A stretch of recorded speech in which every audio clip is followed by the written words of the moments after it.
Hi, this is Dr. Will Horton, and today I want to talk about creating a room for success, right? Or a room for success, however you want to play on the words here. Because this is the time of the year, it's going on the middle of January, where a lot of people have already given up on their New Year's resolutions. And when you look at those, well, the first thing we have to realize is most people's resolutions are a wish list. And many people don't even want what they say is their resolution. It's politically correct to say, I'm going to lose weight, I'm going to work harder, I'm going to work on my relationship, yada, yada.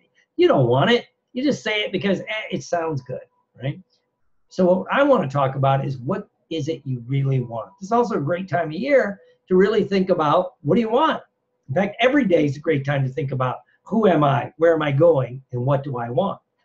But what if we create a room that'll help you get it? What if you get a conception in your mind that'll help you get it? And that's a room of or for success.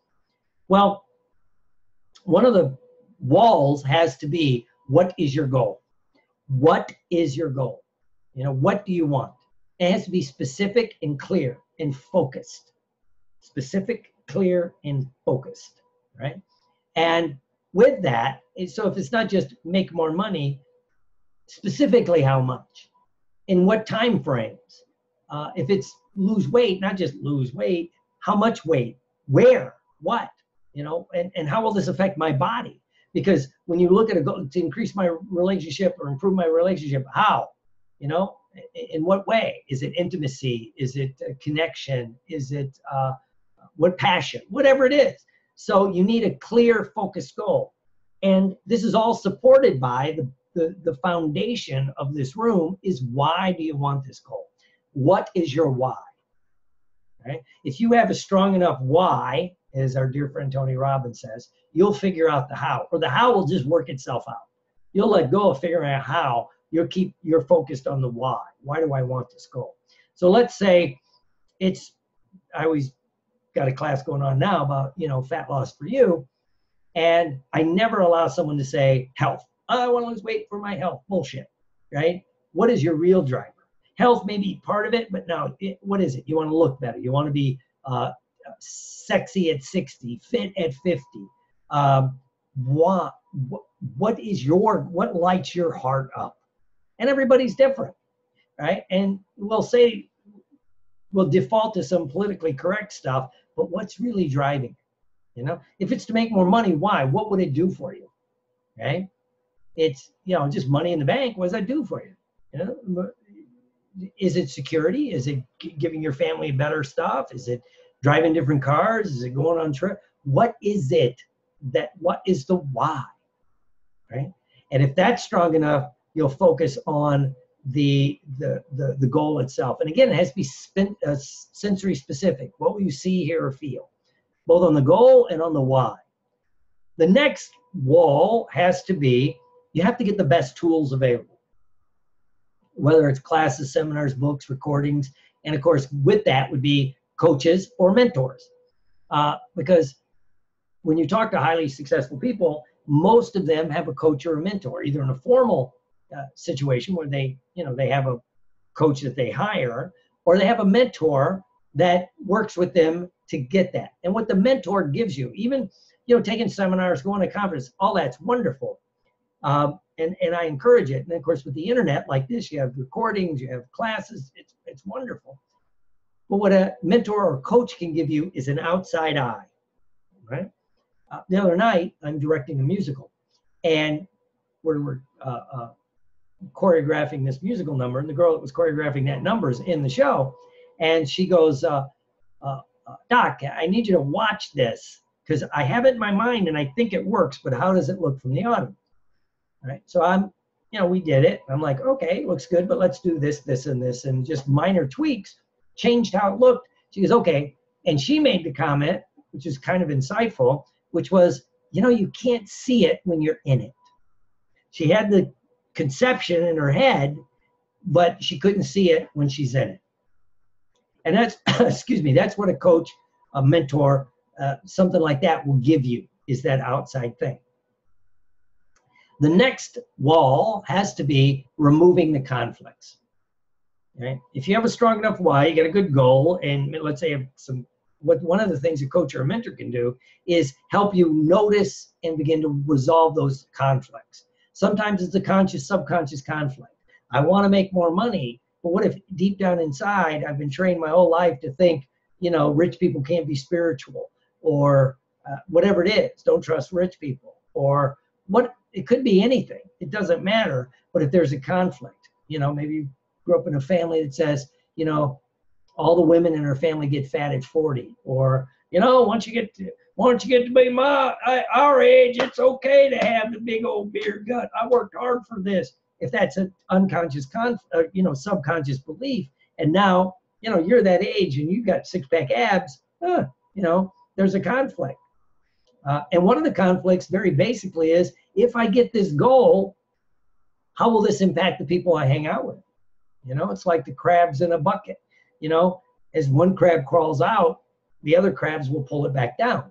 So, if all the people you hang out with are poor and you start making a lot of money, they'll, oh, you're better than us. And who do you think you are? And you end up subconsciously sabotaging it, right? That's something to think about. If you've almost gotten whatever this goal is several times and you keep sabotaging it, what's the conflict? So you got your why, you got your goal, you're getting the tools that you need. And let's say you remove the conflict. The last thing is your levels. You need to align with your goal at every level. In NLP, we call it logical levels. And that we're always operating on these different levels. And they interact and they exchange. And one would be, and it kind of makes sense with this whole concept, which is like the base level is our environment. Where you live, where you work, the stuff you do, everything in your physical environment.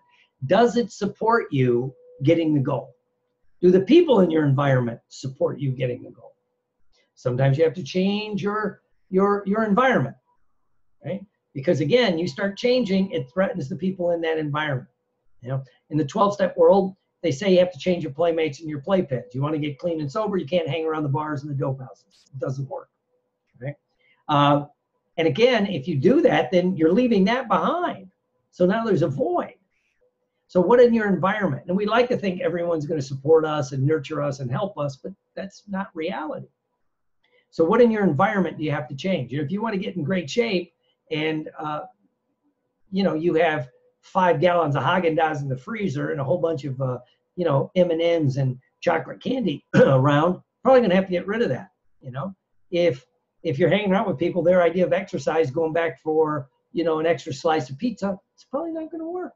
You need to change your environment. Maybe it's like, get rid of the junk food, bring in healthy food into the house, join a gym, a health club, place where people work out. So, what in your environment? And again, sometimes people you think support you might not. I remember hearing a person talk, and they talked about how they were a commanding general. And they said they always wondered why they'd see these young men and women. It was a Marine Corps guy. And, they're, in their first enlistment, maybe second. But they're usually between, first time you're between 18 and 26 or 27, if you're enlisted or even an officer.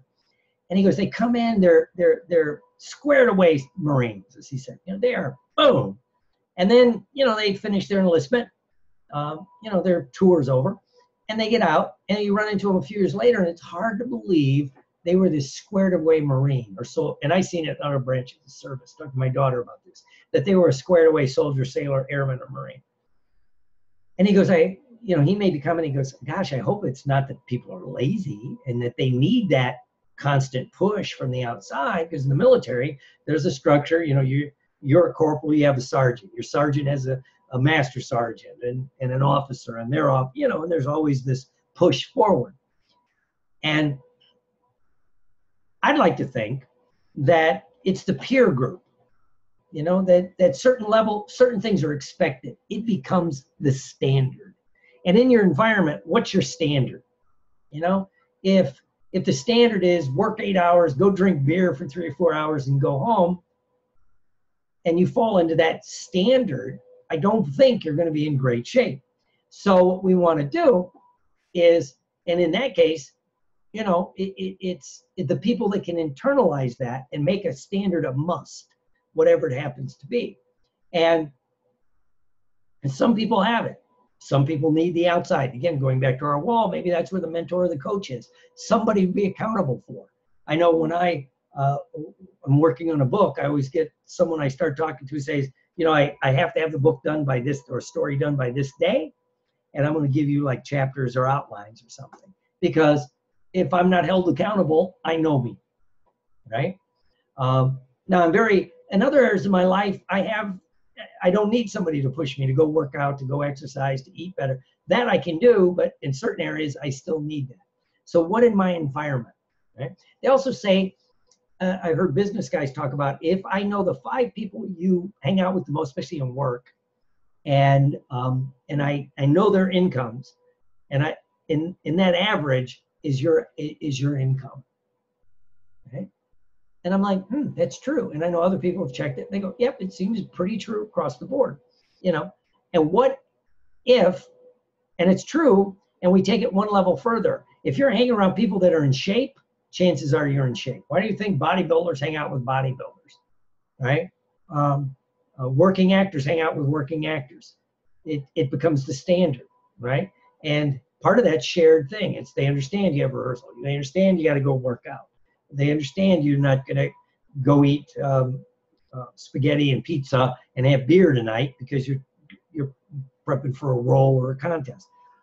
So, but what's interesting, some of us maybe right now, where we happen to be, we have a peer group that we can't quite change, right? But because we know that our subconscious mind doesn't know the difference between a real or a vividly imagined event, what if we adopt a group of people close to us that are high performers? You know, so if you're in our field of hypnosis and NLP, what if your inner group is Tony Robbins, Brendon Burchard, Deepak Chopra, people like that, right? Wow, you know, and if that's in your mind, well, that's a different standard, right? I heard an actor talk that when they're in a play, that they imagine in the audience actors that they respect, like a Meryl Streep or a Robert De Niro, Dustin Hoffman, Redford, people like that are in the audience. That's who they imagine out there when they're acting. And that's their peer group. That's the group they want in their mind. So we do that. So, and that also helps us, right? The other thing, to link back to like getting a peer from the outside, is a lot of us, as we learn hypnosis, NLP, therapy, change work, we also have to be cognizant of what I call the paradox of knowledge. And that is when you're searching for a tool to help yourself, because you're stuck, so you have a conflict, or you're trying to focus on your goal, you're working through your levels, and you're at a conference or you see something on the internet, ooh, this sounds good, it's a YouTube video, or they do a process, and you start listening, or you're in the audience of the conference, and they say, okay, let's do this process, and close your eyes, and they start the process, and suddenly you go, I like that, I need to remember that. Sometimes you even open your eyes, take a note, right? Or you go, ooh, I never thought of that, I gotta remember that. So at that moment, you're out of the experience and you're into analyzing it. Now, some people, if they really don't know how the subconscious mind works, they'll say, but your subconscious mind is still processing it. Bullshit. It doesn't work that way. The minute you pull back consciously and you start analyzing it, your subconscious mind, your reticular activating system, quits just letting the experience happen and starts analyzing, how can I use this experience? So it goes from experiencing it to applications of it, right? And so it takes a special person to help you through that. So anyway, going back to our environment, what in your environment do you need to add? What do you need to take away? The next level up is your behavior. Sometimes you change your environment, change your behavior. If you start going to the health club after work, you're probably going to exercise. You know, I mean, you're there. Those of us that exercise tell you sometimes half of the issue is just getting to the health club. And then once you're there, you're going to exercise. It's what they do. That's the behavior that's normal in that environment, right? If you stop after work at a bar, chances are you're not going to make it to the health club, right? So you change your environment, change your behavior, change your behavior, change your environment. And again, this is where the tools you get, the classes, seminars, workshops, information, books, audios, they give you some tools and techniques that may help you change the environment by the next level up, giving you the skills and capabilities to change your behavior, to change your environment. So those you pick up. And then the next level is what's your beliefs? What do you believe about this goal? You know, is there a conflict? You know, making money, but then I won't be spiritual. You know, being, you know, fit doesn't fit with who I think people my age should be. You know, I've heard that a lot. You know, well, everyone knows people at our age. Yeah, I remember one of my best compliments, I was in a show and I had to do, it really wasn't dance, it was more athletic stuff, shoulder rolls and stuff and dance. And one of the leads in the show, I came in to help, you know, at the last minute because they had people quit. And I got paid. And so I was one of the few people getting paid, but one of the leads said, well, you know, when you get to be my age, you won't be doing that. I'm like, oh, well, okay. How old are you? And he told me his age. And I remember I did one of these. Well, you realize I'm 3 years older than you.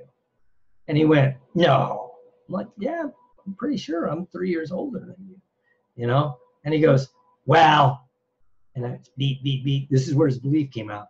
Well, some people are just genetically gifted, you know? And I'm like, No, I saw him every day smoking a couple cigarettes and eating donuts before rehearsal. Anyway, so what is your belief? The other thing I always talk about beliefs, you ever, and maybe it's happened to you, but someone finally gets a goal they're working on. They have a strong why, they got a clear goal, maybe they get a mentor, they got the conflicts, suddenly they get their goal. And then they go, you know, I knew it was going to take 6 months or a year or whatever it was. And from the outside, you might be going, was it really going to take 6 months or a year? No, but if that's their belief, suddenly when they hit that mark, their brain goes, okay, you can have the goal now, right? So what are your beliefs? You know, do you believe you deserve it? This is a big one for us. Worthiness, right? So, and one guy wrote a really nice little thing about the importance of feeling worthy. And he goes, just from casual research, he didn't do the full research, but when he looked at people that win the lotto, any lottery, those that 5 years later still have the money and in fact probably increase it, right? Versus those that are broke, right? And he goes, one of the big things is it wasn't uncommon to see the people that won a lotto, and a couple were professionals, doctors, lawyers, things like that.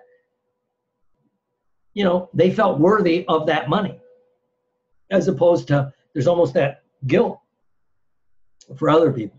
So what are your beliefs? The next level, the last level I work with at this stuff usually is your identity. What does your identity say about all this goal that you want? Will it fit your identity? Do you realize a lot of the goals that you're working toward will change your identity? Right? If you're single and one of your goals is a great relationship, once you get it, your identity changes. You're not single anymore. You know, you're in a relationship, you're responsible with or to another person.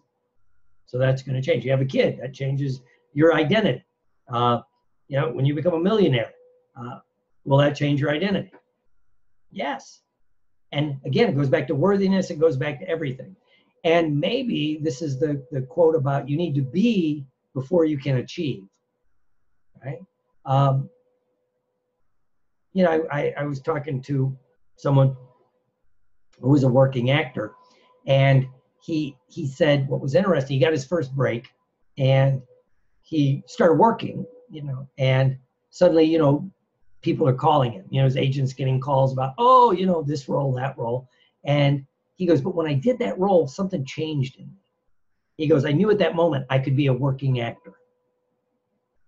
And he goes, it was like a pressure was lifted. And he still had to audition in that, but suddenly he goes, I was just, you know, and it's kind of like that for all of us, is it not? I know my friend talks about how, you know, when he graduated medical school, it was weird for him that suddenly, just because he formally got the title doctor, now he was a doctor. You know, 3 weeks before it, he couldn't say that. Now he could. And how long does it take before he felt like that was part of his identity, right? And in his case, it was he was working one of his residencies. He was in the ER, and there was a mass casualty car wreck. And, you know, he probably was responsible for saving 3 or 4 people's lives. He was the only doctor in the room at the time as people were coming in. He's doing this. He goes, at that moment, I was a doctor. And he had no problem. He goes, after that, you know, if a nurse said something, well, you know, a very experienced nurse or something, he'd start to question. I was like, you know, we do this, we do this, we do this. You know, his identity shifted. You know, I know my case, like I said, it happened when I was in prison. I always use that thing. I was clinical director of a psychiatric unit at a prison. And I'd been a psychologist for a long time, but I hadn't worked in that environment. At first, I felt a little, and it wasn't until a meeting where we're sitting there with a psychiatrist and a social worker, and there was an inmate there, and it was a psychological evaluation. And they go, what do you think, doc? And I said, well, I think this, this, and this. And the psychiatrist, maybe it was external validation, goes, that's exactly what I'm thinking, but you brought up some interesting points. Good. And we talked, and it was, from that point on, it was comfortable. So what is your identity? What if you change your identity now, even as you're working out all this other thing? I am this person. I'm in shape. I'm fit. I'm fit at 50. I'm whatever it is, right? And I'm a millionaire. I'm a successful business person, whatever it is. So change that. And so that's my room for success. I'm here for you if you need anything. I always have fun with this. It doesn't matter what your goal is. To build a hypnosis business, to build your stage hypnosis business, to get in shape physically, to do other things. The process changes through time. And you can use this for everything. So I'd like to thank you for listening. If you love this, share it everywhere. In fact, I hope as you're listening to this, if it's on YouTube, make a comment and click share. Share it with someone. Or if it's a podcast on one of the podcast channels, share it. If you didn't like it, well, keep it to yourself. But have fun with it because this information is there for everybody. I've been blessed to be exposed to this information, and one of my tasks in life is to share it. So thank you and have a great day.